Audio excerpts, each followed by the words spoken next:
Hi you guys, it's Lexi. Welcome back to my channel. I'm here again with another video. This is going to be like a super chit chatty get ready with me. Chit chatty chitty chat chatty. That's a tongue twister. Chitty chat chitty chat chatty chitty chat chitty chat chitty chat chatty chitty chat chatty chitty. No, I can't. Tongue twisters are for later.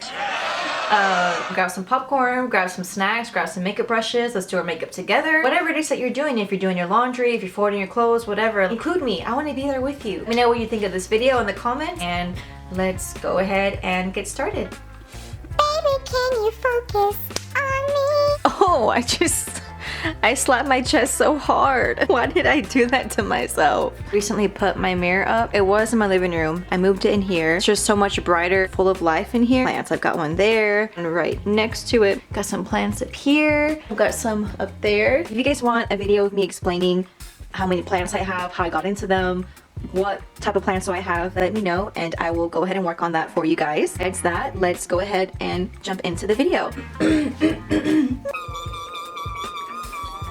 Okay, let's get started. First off, drink. Okay, have you guys ever done the see a chug, send a chug? I'm about to see a chug and I'm about to send it straight to you guys.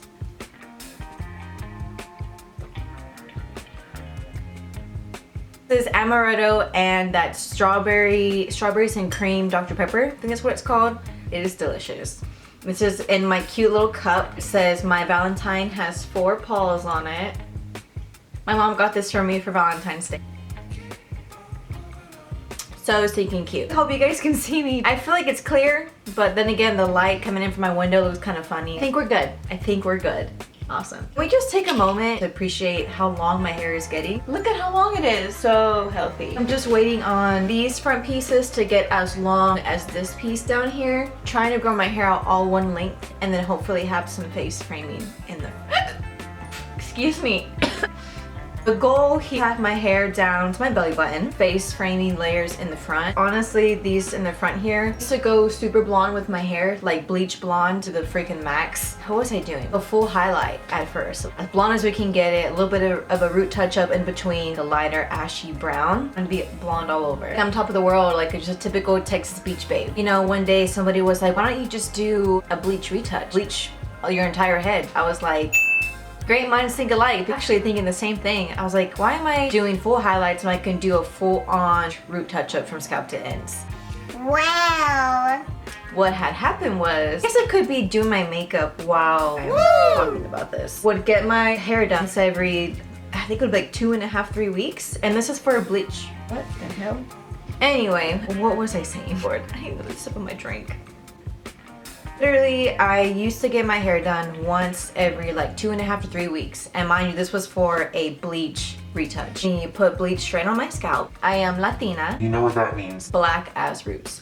You want to get as bleach blonde as I wanted to get. Use either a higher developer or leave that shit on your hair for like 45 minutes at least. And it's almost like once you put bleach on your roots, there's no going back. It was already a done deal, you know? 2.5 to 3 weeks for a root touch up, cutting it pretty close. How blonde my hair was as blonde as my hair is ever gonna get. Right before it breaks off. I would constantly get these root touch ups. I think it was okay if the first like 2 or 3 times I got it touched up. I got it touched up again, and that was like, it was maybe 2 weeks. I had waited in between. I know what you're gonna say. Why would you wait 2 weeks? Why wouldn't you go another week or 2 weeks? Well, I literally had a vacation. It didn't match up. I would have gone the 3 week or the 4 week. That would have been during my vacation. It was like, no, we're not gonna do that. So that's why I got my hair done that soon. I didn't realize anything was wrong because it looked amazing. It always looks amazing. I don't realize until maybe, I think it's whenever I wash my hair. Because when I started washing my hair, I realized when I got out to blow dry it, and to blow dry it, to put my products in there, that's when I realized that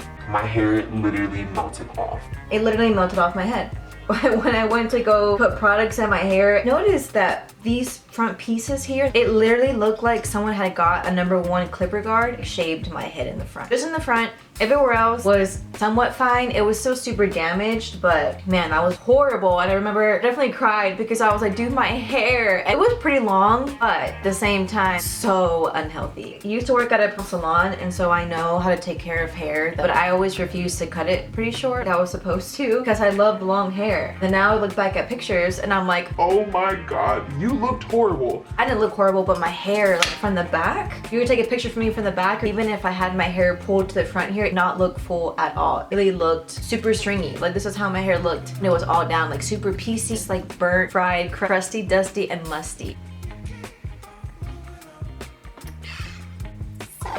I cried, then at the same time I was like, I can't really be too mad at myself. It was my choice. I knew what I was getting into. I knew risks. So I wasn't really too upset. I was just a little bothered. The person who did my hair didn't even mention it to me. I'm not really mad. I was a little upset when I thought about it. At the same time, I was like, that must have been really like nerve-wracking. Me as a person, I'm pretty chill. Maybe she was nervous. She thought I was gonna pop off. This was maybe like 2 years ago, 3 years ago. Ever since then, I looked into how to take care of my hair. I actually cut my hair to like my collarbone. It's all bleached blonde. It's hair. It grows back. We're all good. Moral of the story, if you're gonna bleach your hair over and over again, make sure you space it out at least 3 weeks in between. Make sure you're doing leave-in conditioners, deep conditioner, put as much moisture in your hair as possible. It'll get you some damage treatment. Take care of your hair and take care of yourself. I'm gonna do the same thing I always do with my face, but I'm more so thinking about my eyes. Anyways, we're gonna wing it. See where this makeup palette gets us. So Max's birthday was on December 12th, 2014. Really wish this had a mirror. That would be really helpful right now. Yeah, Joe's turned 8 years old on December 12th. On December 24th, Christmas Eve, we took him out to go potty and he almost trampled us on the stairs. We ended up taking him to the vet. After that, he kind of seemed like super mopey afterwards. Rottweilers are known to have hip and joint issues with the breed. Just kind of assumed that he fell in that category at that time. Just turned 8. Technically, he's considered a senior dog. So to follow through with treatment, got him some of these therapy brace pads. Got some for his back legs, for his elbows and his knees. And that actually helped a lot. And we already had some hip and joint support gummies. Nothing was really too concerning to me until I noticed he started to have little like swollen lymph nodes right behind his legs and kind of like across his chest area. When that came about, I definitely was a little more concerned as a dog mom. I noticed that it didn't really bother him. It didn't really bother him at all, actually. I still wanted to take him in just to be sure of what is going on. I took him in. The veterinarian was like, well, whenever dogs get swollen lymph nodes, most likely means that their body is fighting some sort of infection. They're fighting an infection, and that could be something so simple. He had an ear infection at the time. She said it could be ear infection, but it could also be something worse, which would be cancerous. But there's no way to confirm nor deny it until we get at least a blood sample and go from there. I was able to actually pay for that blood test, not once, not twice, but 3 times. Come back inconclusive, which was very weird to me. I was like, you know what, they're the vet, they should know, you know, what they're doing, and they say we can do another one, then we can do another one. Well, finally, after the 3rd one, I was like, well, geez, for me, like, I'm wasting so much money just for this to not be conclusive. They're like, well, if you want to find out what it is, then we can go ahead and do a biopsy. The biopsy was gonna run me like almost $1,000, and at the time, I couldn't. It's what it is type. I was like, you know what, that's cool, whatever. I don't have the money for that. We'll be back once I can afford it, so we can find out what it is. And since he seemed to like physically be okay, aside from his joint issues, which was back in December, I just assumed that he would be fine. You know, always had positive thoughts, didn't really think too much of it. But then one day, noticed that his lymph nodes were actually getting bigger, and they actually grown from on his chest up to his throat. Actually made it a little difficult for him to breathe. Sorry, I'm like, Somebody's outside my window. I'm just wondering who it is because they look a little suspicious. So many pretty colors in this palette. I'm gonna show the palette again. So pretty. And so when I noticed that they started getting bigger, they spread, this has to be something worse and serious. Took them back in. They were like, oh, well, it could be some sort of cancer. It could be a tumor. We don't want to tell you what answer until we do at least a biopsy or something. And they offered me some pills to give to him. These pills are more so steroid, and it would make him eat more, drink more. He lost 20 pounds. Well, they said it's mainly like he was losing a lot of muscle. At this point, that's when they told me like, hey, we think it might be some sort of cancer. Let's go ahead and put him on this medication. It doesn't cure anything. It slows down whatever it is that's trying to take over. I was like, okay, well, maybe something's wrong. And if they say this is gonna slow down whatever he has, I just don't want him to be in pain. Eating perfectly fine. He was drinking perfectly fine. He always had so much energy, was still tearing up his toys. Just such a good dog.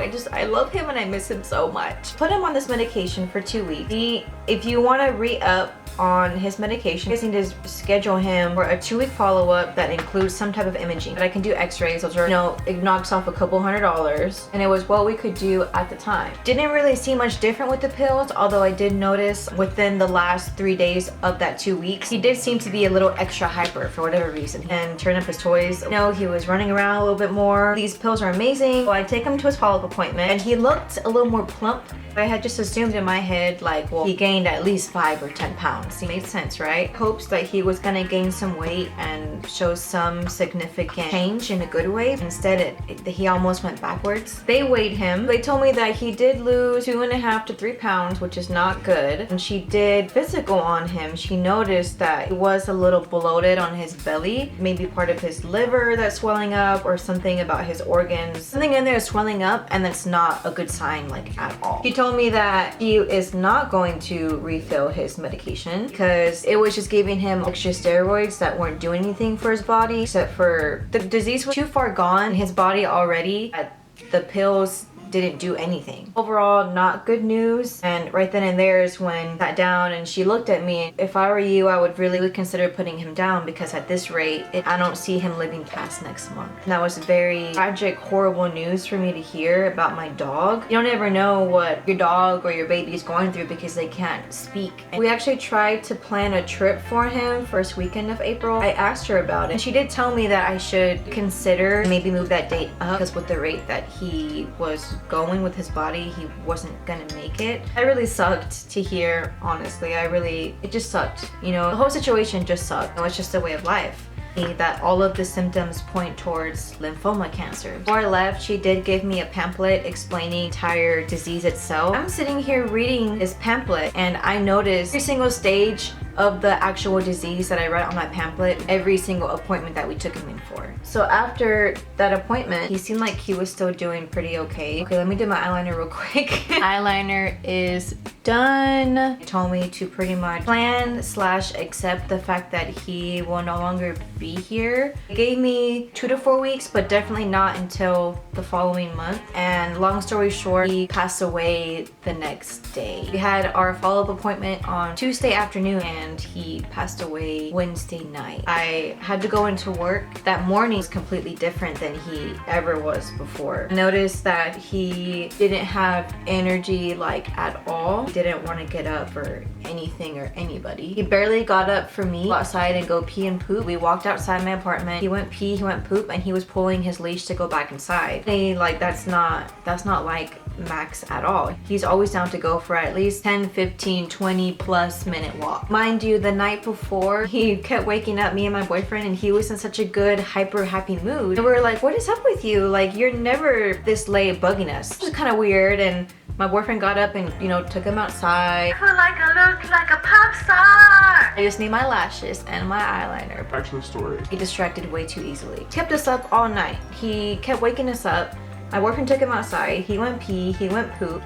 My boyfriend even gave him food and water and he ate some of his food, not all of it, and he definitely drank a lot of water. I got up and I started hanging out with him for a little bit. I went to go make sure he did still have food, he did still have water. Gave him a couple of treats. He's just so handsome and cute and I just couldn't help it. You know, he knows how to get, he knows that I'm a sucker for his little stinky little face. I went up to him and I was like, what's going on? Like, you're just like a lazy boy because you were up all night last night. I talked to my boyfriend and he was like, oh, maybe his body is just acting weird because of the fact that he is no longer on that medication. It was probably just barely getting used to that medication because he was on it for about 2 weeks. We just take him off of it, you know, and so he was like, just kind of keep that in mind, that that's probably why he's a little more mopey. It just didn't really make me feel 100% comfortable, the fact that he was being super mopey. Especially after being told the day before, really need to keep a close eye on him and pay attention to these symptoms. I gave Max the benefit of the doubt I was just hoping that he would pull it through. I was hoping that it was just a little funk that he was in. I left for work around like 11:20-ish in the morning. And so I texted him around like 1:32 and I asked, eaten yet? Because he drank water, and my boyfriend tells me no, that he's still laying down in the same spot that he was when I left. Doesn't matter what time of day it is, he is always down to eat a treat and a snack, you know? Especially with peanut butter. Peanut butter is his weakness. Once he licks the peanut butter off, I'm like, oh, you're fine. You know, you're just being a little brat, or you're just being lazy. And he says, oh, well, he doesn't want to eat the treat. He said he didn't even want to lick the peanut butter. He just moved his face, his head away from the treat. Like, he didn't want anything to do with it. I'm like trying to work and tell my boyfriend, okay, well, please keep me updated. Let me know if anything gets worse. He's calling me crying and freaking out. And at this point, it's like 3 o'clock in the afternoon. And he tells me that Max just had what seems to be a seizure. So that was kind of my big red flag. I had the mindset of like, okay, I don't want my dog to suffer ever. I wouldn't want any animal to suffer. Sorry. The second that I see him suffering, I'm gonna put an end to it, because I don't want to prolong the pain for him any longer than it already was. I made up the decision to euthanize him as soon as possible, because like I said, I never want him to suffer. I never want to prolong that pain. I got home and man, he's not looking so good. He was on the floor, it seemed like the position that he was laying in was almost forced, and that he was almost uncomfortable. So I tried to like move him to how I normally see him laying down to make him comfortable. Of any emotion, he kept turning his face and his head away from me. It was honestly just killing me more, the fact that he couldn't speak, that he couldn't use his words, that he couldn't tell me what was going on inside. So I had no choice but to just be there for him. It's any worse than he is right now, like call and take him to like a pet hospital. He ended up getting seizures like once every hour and a half, and then from that turned into a seizure like once every like 10 to 15 minutes, and it would be followed up by him peeing on himself. Then finally he peed and pooped on himself, and I was like, you know what, I can't stand this anymore. It was like 10 o'clock at night, and I said, your appointment is at 10:30 in the morning tomorrow. I don't want to prolong this pain for you any longer.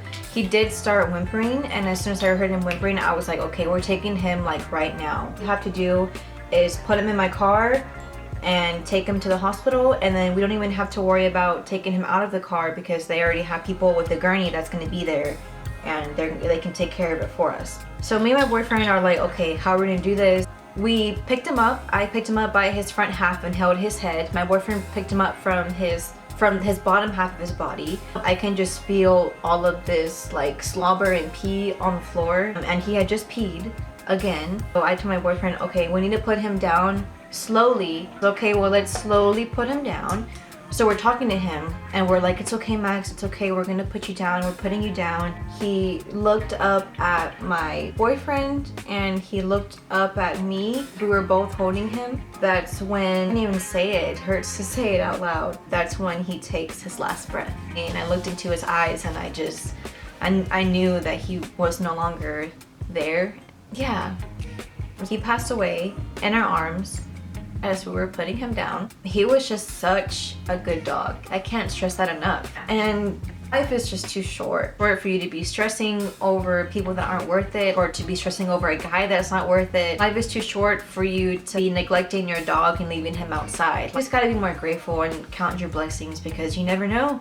You know, one day to the next, you know, your fur baby could be gone, or something could take over his body, you know. It never clicked with me until something like this happened, and every day it gets better. He's been giving me so many signs that he's still here with me. Hear his as he's walking on the floor, I swear it's him. I can hear him walking. Hear his little tag tap the bowl, you know, and it's just like, I know that he's with me, and that brings me comfort. I've had him since I was 16. We feel like I would never find another dog like him. Like, he was just that special. It was just so perfect, and I miss him so much.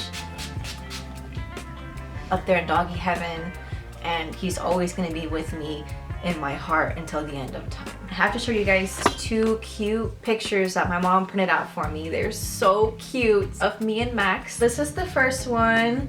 And this was Christmas of last year, my red onesie, and I bought him like a little Christmas onesie. And this next picture, I would take him on car rides with me. Take his head out the window, he was always down to like go anywhere and everywhere, it doesn't matter. Even if it's just driving across the highway to go to Buc-ee's, or down the street, you know, to go pick up some beer, or to go pick up whatever, find new plants or more plants, or just a random plant, he would go with me. You know, like he was always down, you know, and he's just so perfect. I have this empty wall in my apartment. That is the wall I want to make memorial wall for Max, for my dog, Maximus. If you guys want to see a video of me building my memorial wall, let me know, and I will definitely make that video for you guys. I just need to buy a couple of shelves. Now a couple more pictures.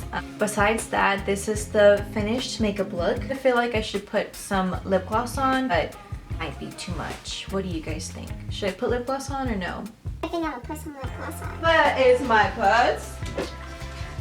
This is just the Elle Lip Lacquer Wild Rose Savage. Mainly put it in the center of my lips. My lip gloss is popping. My lip gloss is popping. I've learned that just keeping his legacy on and doing things that he loves, and to continue to be nice to people and never judge a book by its cover, away from all the drama. If you like this video, go ahead and give it a thumbs up. Don't forget to subscribe, hit that like button, and until next time, I will see you in my next video.